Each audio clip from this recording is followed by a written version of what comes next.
Welcome back to the channel, everyone. So today I'm finally doing my review of Scholars of the South Tigris. This is the newest game from Garphill Games. If you've noticed, I did a first impressions video about a month ago on this game, and I pretty much explained how the game plays, how the flow of the game, the mechanics. I'm just going to go over a little bit again, but if you want to watch the last video, I'm going to put a link in the comment section. So, again, in this game, you are hiring different translators to pretty much translate scrolls from different languages into Arabic. And you got this whole like travel area where you're getting the scrolls, you're putting them in these 3 different color houses, and then of course you're hiring the different translators while also moving up different tracks. There's research tracks, mathematics. Again, moving up on these tracks gives you all these different powers. Allows you to draw more dice out of your bag. So why do you want to? What's the purpose of the dice? So the dice gives you the depending on what action you take, it's going to power up your action, and of course the color of the die is going to influence certain actions, like if you're moving up on the research track, if you're traveling.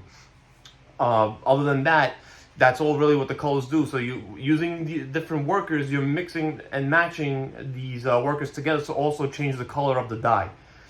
So you got the primary colors, which are red, blue, yellow, and white, and then you got the secondary colors, which always take precedence. So when you place them on an action card, that secondary color is always going to take precedence over the primary color. So the secondary colors are they are translucent die, and they're going to be orange, purple, and green. So they are obviously they have stronger numbers, so you'll do stronger actions with it. So I'll go over again a little bit with each of this, so that when you recruit, you're hiring a translator, so you can dispatch them to get the resources from dispatching them, or you could hire them. And again, if somebody uses them to translate, they're gonna give you a coin. Once they're placed in the bottom row, then you're gonna pay them in gold every time they have to translate a scroll. When they retire, you're gonna take that card and you're gonna put it under one of your actions. It's gonna give you an additional action. Again, so another thing you could do is travel. Travel is also could give you some resources, or that's how you get the scrolls into the House of Wisdom. Depending on what color you use, you can get an extra resource depending on the color die and where it is on the travel area. I explained before, the research track moves you up. Again, also helps you get victory points and everything at the end. Then there's a translate. You take a card from the House of Wisdom, and then again, you're gonna translate it using the scholars that are available. And again, that's roughly it. There's a little bit of not area control, but you're putting influence in the House of Wisdom towers, in the 3 towers. It's purple, orange, and green, and you're pretty much fighting over that a little bit too, because when the Caliph cards come out, they are going to give victory points to whoever has the most influence in each of those houses. When the 4th Caliph card comes out, then the game is over. Now, that's pretty much rough. That's really quick, roughly what the game's about. Again, check the other video if you want to see a little bit more what it does. So, now, I stated in my last video that I thought this game was a 9. So, after playing it a little bit more, I still really like it a lot. But I did notice a little bit of problems with it. They're not too serious, at least in my opinion. So one thing I noticed is that some of the translator cards felt a little imbalanced. Again, nothing too serious. So like one of the more expensive translator cards, so I didn't explain before, but on top there's there's the translator cards, and then there's the die amount on the bottom. So the higher die you use, the better translator that you can hire. I didn't feel like they were really well balanced as on the higher end of the scholars, and like there were certain actions I was like, and even the people I was playing with also felt that it was also a little bit unbalanced. Another complaint was the iconography on the board. There was, it would be nice to have each player to have a sheet to show which each icon does. There was some end game scoring where I was like, what's this mean? It showed like the lightning bolt symbol. I could not find it in the book. Again, but we were all trying to look for it. there was also some symbols, like there was one symbol on one card that showed the X through one of the house colors, and I didn't know what it meant, and I actually texted a buddy, and he said, "Oh, that means you sacrifice an influence to get rid of 2 white die, out of your bag." So it might have been in the book. I didn't see it, so I was a little confused with some iconography. Again, I think that it can make or break the game. The people I was playing with were complaining about it. I will say that the rulebook is very well done. It is a heavier game. It is heavier than Architects or Paladins, but I did catch on really quick with this game. At least I thought. Some people I play with also caught on pretty quick. Usually after 1 or 2 turns, you already know more or less what's going on. I do like the die mix and matching. I found it to be really interesting, especially mixing, getting the workers.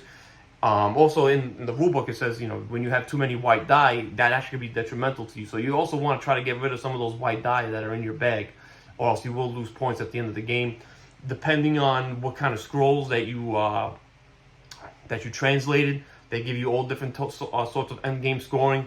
I do think the replayability is actually very good with this game. Again, when you depending on the scrolls that you get, so there's a ton of different scroll cards, and they all have different end game abilities. So you're always working towards a different strategy each game, which is what I like a lot. Player interaction. So player interaction is pretty good. I do like the hiring of the scholar. So yeah, you have to pay somebody to use their scholar, and there is a little bit of take that, just a little bit. So there's one action that you can do, and that is put a gold on a translator or remove a gold. So when you know somebody's got a translator that they're about to retire, you could take a gold away from them, and then you prevent them from getting that extra action. Again, nothing too mean. I thought it was very fair. And yeah, again, I like the House of Wisdom thing, pushing somebody off out of the minaret, getting influence in those houses. That they have some interaction there.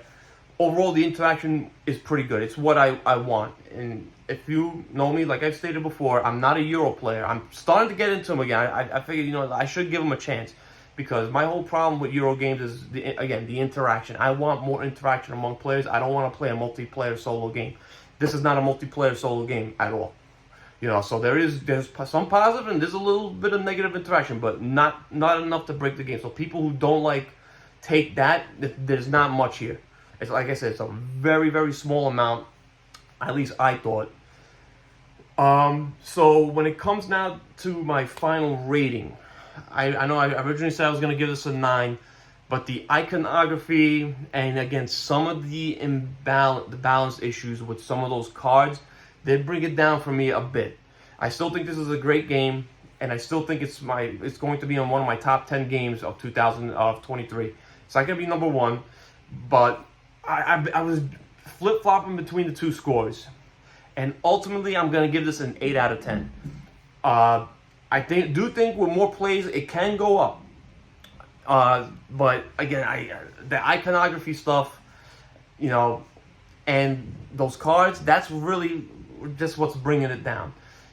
Knowing this company, there will be expansions out, and anytime they make an expansion for their games, it always gets better. It happened with Architects, it happened with Paladins, with Viscounts. I'm pretty sure Wayfarers will have the same. But yeah, for right now, it's an 8 out of 10. It's a great game. It's one I highly suggest you guys check out.